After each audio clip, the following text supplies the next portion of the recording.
어린 시절 오늘 이 시편의 이 찬양으로 찬송을 만드신 목사님이 계셨습니다. 제가 너무 좋아하는 목사님이고 제가 고등학생 때 그 목사님 집에서 거의 맨날 살았어요. 그때 아기가 예준이라는 아기가 몇 살 안 됐을 텐데 몇 개월도 안 됐을 때죠. 그때 맨날 목사님네 가서 라면 끓여 먹고 자고 얘기 나누고 신앙 얘기 나누고 했던 목사님입니다. 근데 그분이 만든 찬양이 참 좋았어요.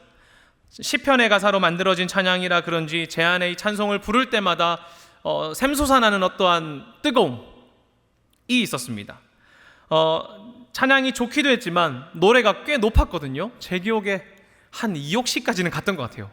아무튼 높죠. 좀 뭐 하나님은 우리의 피난처가 되시며 뭐 이런 노래예요. 그래서 막 후렴구에 애드립으로 막 피난처 되시며 막 이런 거니까 엄청 높았단 말이죠. 막 부르짖다 보니까 제 마음에 선포를 하게 되더라고요. 하나님 우리 마음의 피난처야, 내 삶의 피난처야, 도움이야 라고 선포를 하다 보니까 오히려 힘이 나고 환난 중에 만날 도움이라고 신뢰하게 되더란 말입니다. 아마 이 시를 짓고 부르짖었던 시인도 마찬가지라고 생각이 들어요. 그들은 이 찬양을 부르고 선포하면서 저와 같은 마음이 들었을 것이라고 생각합니다. 하나님이 우리의 피난처시고 하나님이 우리의 도움이셔, 하나님이 우리의 피난처시고 하나님이 우리의 도움이셔 라고 외칠 때마다 하나님을 신뢰하기 시작했을 것입니다. 여러분 생각해 보세요. 이 말을 외칠 때마다 얼마나 뜨거워졌겠습니까? 혼자 찬양해도 이렇게 뜨거워지는데 우리가 한 목소리로 하나님이 우리의 피난처십니다, 하나님이 우리의 도움이십니다, 이거를 외치면 얼마나 뜨거워지겠습니까? 우리의 마음이. 혼자의 목소리는 작지만 여러분 여기 앉아있는 약 100명의 사람들이 함께 외치면 어떻겠어요? 엄청 크겠죠? 아니네. 네, 이 정도밖에 안 나오네요. 여러분 엄청 크겠죠? 여기만 남자들, 여러분 군인인 줄 알았어요 지금. 근데 제가 이 장면을 어디서 많이 봤단 말이죠. 하나님 우리 피난처시다, 뭐 하나님 우리 도움이시다 막 외치는 그 목소리가 울려 퍼지는 걸 어디서 봤는데 CCC에서 봤습니다. 여러분 백문일답이라고 아시나요? 아세요? 우리 CCC 친구들 있죠? 네, 여기 있는데 한번 기대하겠습니다. 모든 질문에 그리스도라고 답하는 거예요. 우리를 보고 가장 기뻐하시는 분이 누구십니까? 어이 CCC, 다들 막 CCC 맨날 CCC 얘기해놓고는 이렇게 안 하기야. 우리를 보고 가장 기뻐하는 분이 누구십니까? 모든 교회의 머리 되신 분이 누구십니까? 내가 더 알기 원하시는 분이 누구입니까? 이렇게 외치는 거란 말이죠. 우리 CCC 친구들 살짝 부끄러웠나요? 왜요 여러분? 예수님이 부끄러워? 걱정하지 마세요. 다 같이 우리 여기 있는 모든 청년들, 모든 성도님들 함께 한번 외쳐보겠습니다. 알겠죠? 알겠죠? 네, 좋습니다. 우리를 보고 가장 기뻐하는 분이 누구십니까? 모든 교회의 머리 되신 분이 누구십니까? 내가 더 알기 원하는 분이 누구십니까? 아멘. 여러분 이렇게 외치면 어때요? 우리 마음 가운데 뜨거움이 생긴단 말이죠. 혼자 하면 부끄러울 수 있으나 함께 하면 어때요? 뜨거움이 생깁니다. 이번에 CCC 수련회 10,000명이 참석했다고 들었습니다. 10,000명 이상이 왔는데 10,000명이 이거 예수 그리스도 외쳤다 생각해봐요. 그 자리에 있는 것만으로도 내 마음이 벅차오를 겁니다. 마찬가지로 이 시편을 모든 사람들이 함께 모여서 하나님이 나의 피난처이십니다, 주님이 우리의 도움이십니다 이렇게 고백했다면 우리 안에 뜨거움이 생긴단 말이죠. 어떤 뜨거움이요? 주님을 향한 뜨거운 말입니다. 하나님이 나의 피난처시라고, 주님이 나의 도움이라고 외쳤을 때 내 안에 얼마나 신앙의 열정으로 가득 차올랐겠습니까? 여러분 하나님이 나의 피난처라고 합니다. 그럼 도대체 피난처가 무엇입니까? 피난처는 위험으로부터 몸을 안전하게 숨길 수 있는 장소를 피난처라고 합니다. 뭐 재난이 나면 재난을 피하는 곳이 피난처이고요, 전쟁이 나면 견고한 요새로 올라가서 전쟁의 폭력과 그 싸움 앞에 나를 숨기는 곳이 피난처입니다. 그러나 조금 더 좁은 의미에서 비와 바람을 피할 동굴이나 그런 곳도 피난처라고 말합니다. 근데 성경에서는 특히 우리 하나님을 피난처라고 말하는 거예요. 시편과 예레미야를 보면 하나님이 나의 피난처시고 보호자라고 말합니다. 그렇다면 이스라엘은 왜 하나님을 우리의 피난처라고 고백했을까요? 이게 궁금한 거예요. 왜 하나님이 나의 피난처라고 고백할까요? 우리가 오늘 주님이 나의 피난처라고 외쳤기 때문에 하나님이 나의 피난처이십니까? 내가 선포했으니까 주님이 나의 피난처이십니까? 아니요. 그들이 하나님을 나의 피난처라고 고백하는 것은 이들이 환난을 겪었던 그들의 경험에 기인합니다. 이스라엘이 환난 때에 하나님을 찾으면 그가 들으시고 도와주셨던 그 경험과 약속에 기인한단 말이죠. 신명기 4장 29절인데요. 같이 한번 읽어보겠습니다. 시작. 그러나 내가 거기서 내 하나님 여호와를 찾게 되리니 만나리라. 아멘. 그들이 환난 가운데서 절망과 어려움 속에서 하나님을 부르짖었을 때 주님께서 들으시고 그들을 건져주셨기 때문에 이스라엘 백성들은 하나님을 자신들의 피난처라고 고백하는 것입니다. 하나님 나의 피난처이십니다. 하나님은 우리의 피난처이십니다. 왜요? 우리가 부르짖을 때 그가 들으시고 우리를 구원하셨기 때문이란 말입니다. 여러분, 이들의 경험 속에서는 그저 어려움이 끝난 것만으로 끝나지 않고 해결된 것만으로 끝나지 않고 오히려 그 어려움을 극복하게 하시고 승리하게 하신 하나님께 기인합니다. 피난처라고 하는 것이 그저 이 비가 지나갈 때까지 기다리게 하는 곳이 아니라 이 피난처에서 승리를 주신 하나님을 만났기 때문이란 말이에요.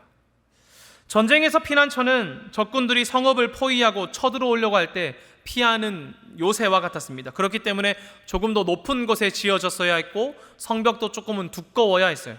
넘어지면 안 되니까요. 무너지면 안 되니까요. 적군들이 막 밀고 들어오면 그곳으로 도망갈 수밖에 없었습니다. 그리고 그 피난처에서 대기하고 있다가 기다렸다가 적들이 포위를 풀고 물러나면 이스라엘 백성들은 하나님께서 주시는 힘과 능력으로 나아가 적들을 물리치곤 했단 말이죠. 그러니 피난처는 그저 위기만을 피하는 곳, 위기를 피하는 곳만이 아니라 잠시 머물렀다가 하나님께서 주시는 힘과 능력으로 다시 일어날 힘을 얻는 곳입니다. 비를 피하려고 숨은 그곳에서 비를 피하고 다시 날이 개었을 때에 나아갈 힘을 얻는 것처럼 전쟁 가운데에서 적군에게 피해서 도망간 것 같지만 다시 하나님께서 주시는 힘과 능력으로 구원을 얻는 곳, 승리를 얻는 곳이 피난처란 말이죠. 사랑하는 여러분, 하나 여쭤보겠습니다. 하나님이 우리의 피난처이십니까? 하나님이 우리의 피난처이시고 도움이십니까? 하나님께 나아가 주님의 보호를 받고 그리고 주님의 보호 아래에서 새 힘을 얻으십니까? 그렇다면 우리는 환난 속에서 두려워할 필요가 없습니다. 하나님이 우리의 피난처라고 고백한다면, 그 믿음이 있다면 우리는 환난 가운데 두려워할 필요가 없다고요. 왜요? 그 어려움 가운데서도 나의 피난처와 도움 되시는 주님을 신뢰하기 때문입니다. 여러분, 2절과 3절을 한번 보십시오. 우리를 두렵게 하는 환난이 어떤 것인지 말하는데요. 같이 한번 읽어보겠습니다. 시작. 그러므로 땅이 변하든지 산이 흔들려 바다 가운데 빠지든지 바닷물이 솟아나고 뛰놀든지 그것이 넘침으로 산이 흔들릴지라도 우리는 두려워하지 아니하리로다. 아멘. 어떻게 말합니까? 산이 변하고 땅이 변하고 산이 흔들리고 바다 가운데 그것이 빠지고 바닷물이 솟아 뛰놀고 그것이 넘쳐 산이 흔들린다고 할지라도 우리는 뭐 한다고 해요? 두려워하지 않는다고 해요. 왜 두려워하지 않습니까? 여러분, 능력이 강해서 그렇습니까? 모든 것을 이겨낼 힘이 있습니까? 제가 대학생 때에 돈이 없었습니다. 지금도 있는 건 아니지만 군대에 전역하고 제가 6만 8천 원 받고 일했는데, 이렇게 말하면 또 저보다 오래 다니셨던 분은 나는 2만 원이었어 이런 말해서 어렵단 말이죠. 6만 8천 원 받고 군대에서 일했는데 여러분, 술과 담배를 안 하면 돈을 많이 모읍니다. 군대에서 제가 한 200만 원 정도를 모아왔던 것 같아요. 그래서 모아와서 그거 가지고 이제 전국 투어, 찬양 투어 하고 그랬습니다. 그 돈 다 쓰고 학교를 왔는데 이제 돈이 없는 거예요. 정말 고민을 많이 했습니다. 그때에 고민 많이 하고 기도하고 이랬지만 돈이 안 나옵니다, 여러분. 맞죠? 기도한다고 돈이 뚝 떨어지는 거 아니잖아요. 여러분, 그때 돈의 어려움과 걱정이 얼마나 큰 줄 아십니까? 당장 내야 되는데 이거 어떡하지?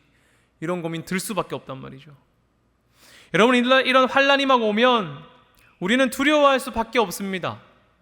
독촉이 오고 내야 된다는 마음도 오고 막 먹고 살아야 되고 이러니까 말이죠. 그러나 이 환난 가운데서도 말하는 거예요. 두려워하지 않는다고요. 왜요? 꿈처럼 돈이 있어서 그렇습니까? 누구 책 열면 돈이 막 나와서 그러나요? 그런 게 아니란 말입니다. 우리가 두려워하지 않는 이유는 주님이 우리와 함께 하시기 때문에 그렇습니다. 저는 믿음으로 열심히 공부했습니다. 그래서 감사하게도 돈이 나왔어요. 그래서 뭐 이 해결이 잘 되어야만 하나님 도우신다, 그것은 아닙니다.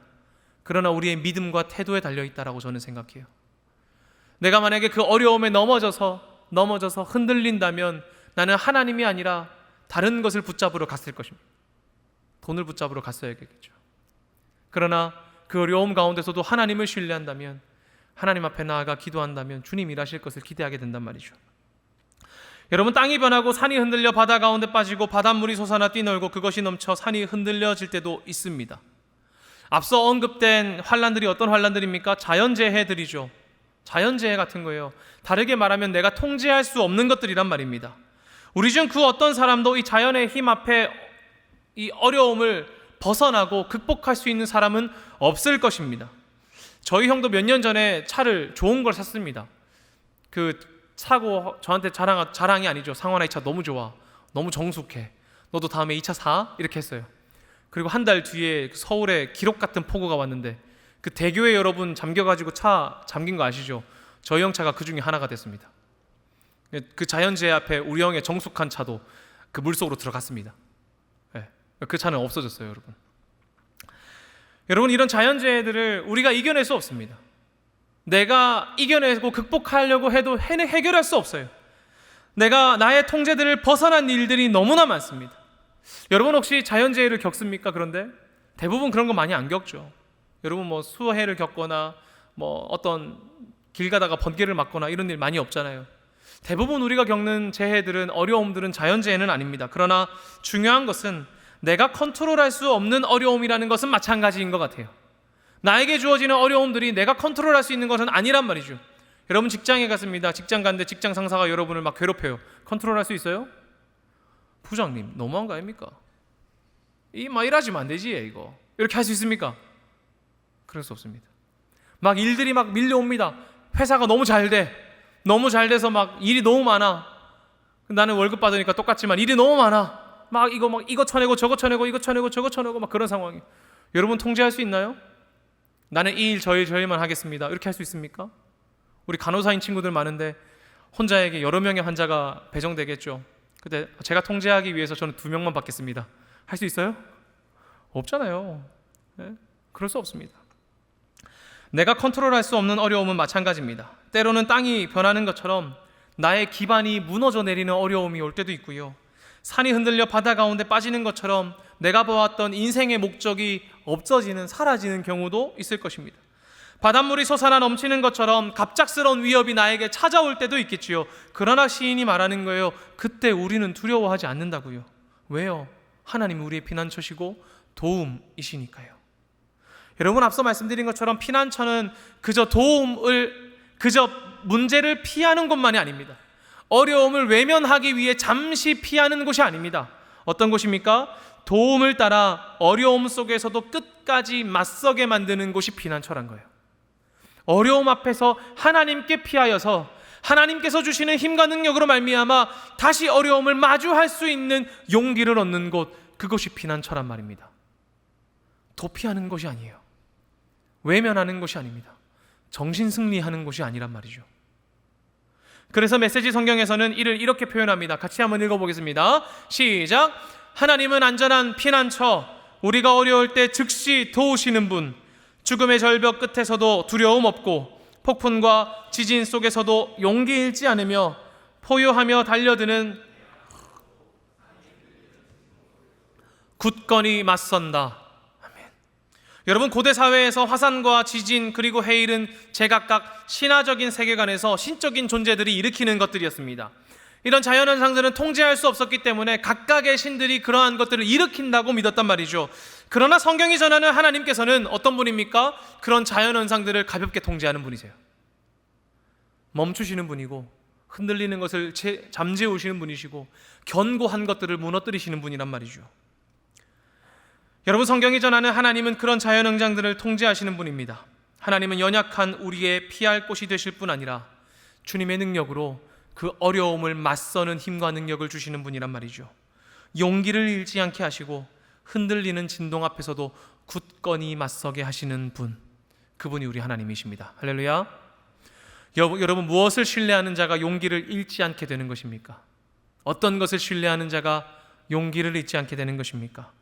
피난처와 도움 되시는 하나님을 신뢰하는 자가 흔들리지 않는 것입니다. 때로 우리 흔들립니다. 저도 넘어지고요.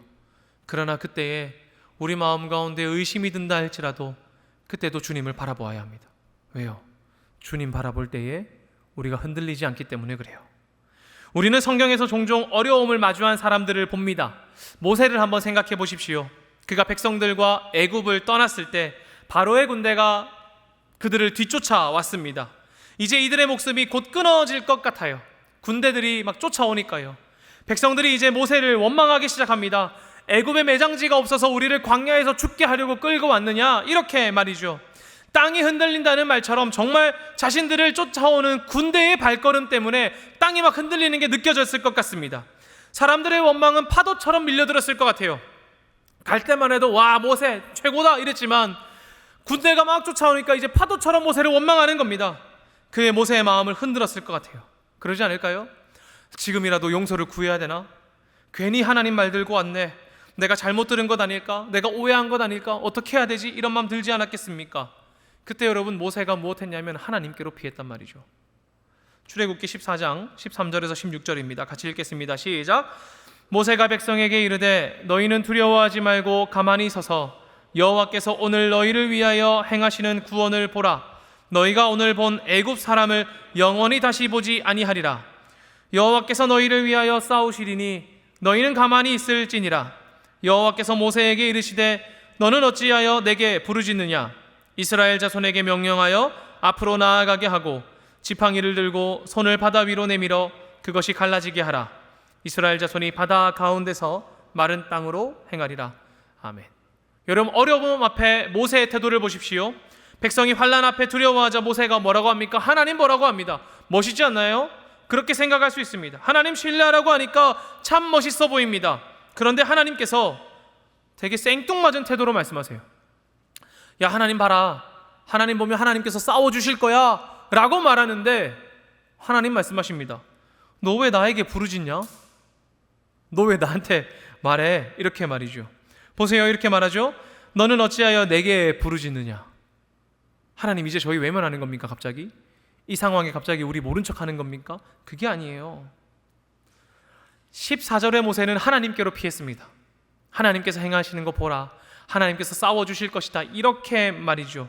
그러나 그는 하나님께 피하기만 했어요. 하나님께 맡기기만 했지 절망과 환난은 이겨낼 힘을 얻지는 못했습니다. 그러니까 하나님께 도망만 갔단 말이죠. 하나님 알아서 하세요 이제. 이렇게 말이죠. 그래서 하나님 말씀하시는 거예요. 너 왜 내게 부르짖니? 내게 부르짖지 말고 이스라엘 자손에게 명하여서 앞으로 나아가라고 말합니다. 무슨 말입니까? 너희가 마주한 환난을 마주하라는 거예요. 도망가는 게 아니라 나에게 와서 힘을 얻은 다음에 어려움을 마주해야지. 왜 피한 채로 가만히만 있으려고 하니? 라고 말하는 거란 말이죠. 주님을 의지하고 피하고 우리가 마주한 어려움을 넘어갈 수 있는 힘과 용기를 얻어야 된다고 말하는 거예요. 왜요? 그것이 피난처 대신 주님의 도움이시기 때문에 그래요. 하나님이 우리의 피난처이시자 무엇이라고요? 도움이기 때문이란 말입니다. 주님을 신뢰하는 자는 절벽 앞에서도 우리가 두려워하지 아니하고요. 폭풍 앞에서도 용기를 잃지 않고요. 땅이 흔들리는 상황에서도 굳건히 맞서게 하기 때문에 그렇습니다. 사랑하는 여러분, 하나님을 의지하는 자는 하나님께 도망만 가서 하나님 이거 해주세요 하는 분이 아니에요. 하나님을 신뢰하는 자는 주님께 나아가 피하고 주님께서 주시는 힘과 능력으로 다시 돌아오는 사람입니다. 저희 아들이 이제 29개월이기 때문에 맨날 아들 얘기하는 것 같은데 여러분도 아들 나오면 아들 얘기할 겁니다. 29개월이기 때문에 이것저것 잘 못합니다. 그래서 저희한테 와서 아빠 해줘 이렇게 합니다. 그럼 제가 웬만한 건 다 해줘요. 때가 되면 뭐 하기 시작합니까? 이제 이한이가 해봐 라고 합니다. 왜요? 걔도 할 줄 알아야 하니까요. 여러분 믿음으로 장성한 우리 아닙니까? 나이가 많이 먹지 않았습니까? 이제 믿음에 새로 시작한 사람들도 있지만 오랫동안 다닌 사람도 있을 것인데 여러분 언제까지 하나님께 가서 피하기만 할 겁니까? 피하고 주님 주신 능력으로 우리가 이제 해야죠. 그게 피난처이자 도움이신 하나님을 신뢰하는 성숙한 그리스도인이기 때문에 그렇습니다. 여러분, 예수님을 생각해 보십시오. 예수님께서 잡히시기 전날 밤 두렵지 않았겠습니까? 그는 자신의 미래를 알고 있었고 그가 당할 고난과 수치를 알고 있었습니다. 그러나 피할 수 있으면 피하는 게 좋겠지만 그리하지 않았어요. 그는 순환을 마주합니다. 죽음의 절벽과 땅을 뒤흔드는 두려움이 있었겠지요. 그러나 그때 예수 그리스도는 산에 올라가 기도합니다. 마태복음 26장 39절과 42절인데요. 같이 한번 읽어보겠습니다. 시작. 조금 나아가사 얼굴을 땅에 대시고 엎드려 기도하여 이르시되 내 아버지여, 만일 할만하시거든 이 잔을 내게서 지나가게 하옵소서. 그러나 나의 원대로 마시옵고 아버지의 원대로 하옵소서 하시고, 다시 두 번째 나아가 기도하여 이르시되 내 아버지여, 만일 내가 마시지 않고는 이 잔이 내게서 지나갈 수 없거든 아버지의 원대로 되기를 원하나이다 하시고. 아멘. 예수님은 땅에 떨어져 핏방울이 되는 것처럼 열심히 기도했습니다. 무엇을 위해 기도했습니까? 무섭다는 거예요. 이거 무서워요. 하나님께 피했어요. 그러나 하나님의 원대로 하기를 바라는 겁니다. 하나님, 이거 무섭습니다. 내가 마주한 고난과 죽음과 수치와 순환이 두렵습니다. 그러나 주님께 피한 내가 힘을 얻고 아버지의 뜻에 순종하게 하기를 소망합니다 라고 부르짖는 겁니다. 예수님은 왜 이렇게 기도했을까요? 왜 그렇게 기도했을까요? 자신의 연약함이, 자신의 육체가 나약함으로 인해서 유혹에 빠지지 않기를, 그리고 무엇보다 주님이 나의 피난처이시고 도움이심을 신뢰했기 때문입니다. 여러분, 우리는 하나님께 기도하면, 하나님께 피하면 풍랑을 없애주셔야 하는 것 아니냐, 이렇게 말할 수도 있을지 모릅니다. 그러나 하나님께 피하는 자는 오히려 하나님께 힘을 얻어서 우리가 마주한 풍랑을 마주보게 합니다. 그리고 맞서게 한단 말이죠. 그러나 그것을 맞서는 힘과 능력은 나의 것이 아니라 주님의 것이라 고백하는 믿음을 더해 주시는 것입니다. 사랑하는 산성교회 믿음의 성도 여러분, 믿음의 청년 여러분, 하나님이 우리의 피난처이십니다. 하나님은 우리의 도피처가 아닙니다. 도망가는 곳이 아니에요. 하나님은 우리의 피난처입니다. 피난처는 주님의 보호를 받는 곳이고요, 그리고 하나님께로부터 힘을 얻는 곳입니다. 때로는 여러분이 마주한 어려움 앞에 정말 하나님, 이거 없애주세요, 하나님께 피하니까 내가 마주한 어려움을 없애주세요라고 기도하고 싶을지도 모릅니다. 그러나 나의 피난처 되시고 도움 되시는 하나님을 신뢰하는 그리스도인은 하나님, 주님께 나아가오니 나에게 힘을 주시고 믿음 주시고 소망 주셔서 두려워하지 않게 하여 주시옵소서 라고 기도하는 거예요. 하나님, 나는 이거 도망갔으면 좋겠고 주님 보호로 모든 것이 사라졌으면 좋겠습니다. 이렇게 말하지만 주님이 나의 도움이라고 신뢰하는 사람은 하나님, 주님 능력으로 내가 맞서게 하여 주시옵소서, 굳건히 서게 하여 주시옵소서 기도하는 겁니다. 피난처는 주님의 보호를 받고 주님께 힘을 얻어서 이겨낼 수 없을 것 같은 환난 앞에서도 굳건히 서게 하는 구원의 장소입니다. 여러분이 마주한 다양한 어려움과 환난이 있을 것입니다. 그 어려움을 제가 다 알 수는 없죠. 저에게 말씀해 주십시오. 제가 기도하겠습니다. 여러분이 마주한 그 어려움이 있겠지요. 그러나 그 어려움 앞에 홀로 서지 마시고 주님께 피하십시오. 그리고 하나님께 피하여 하나님을 붙들고 하나님께서 주시는 힘과 능력을 간구하십시오. 그리고 다시 나아가 여러분이 마주한 어려움을 마주하시고 굳건히 서십시오. 피난처로 피한 여러분에게 주님께서 힘과 능력을 더하여 주실 것입니다. 그리고 믿음의 발걸음을 내딛어 죽음의 절벽 끝에서도 두려움 없고 폭풍과 지진 앞에서도 용기를 잃지 않으며 포효하며 달려드는 대항 앞에서도 산이 흔들리는 진동에서도 굳건히 맞서는 믿음의 그리스도인 되시길 간절히 소망합니다. 할렐루야! 우리 함께 선포하며 나아갑시다. 함께 따라할까요? 하나님은, 다시 하나님은 나의 피난처이십니다. 하나님은 나의 도움이십니다. 할렐루야! 아멘. 주님을 신뢰하며 나아가는 여러분 앞에 힘과 능력 주실 줄 믿습니다. 기도하겠습니다.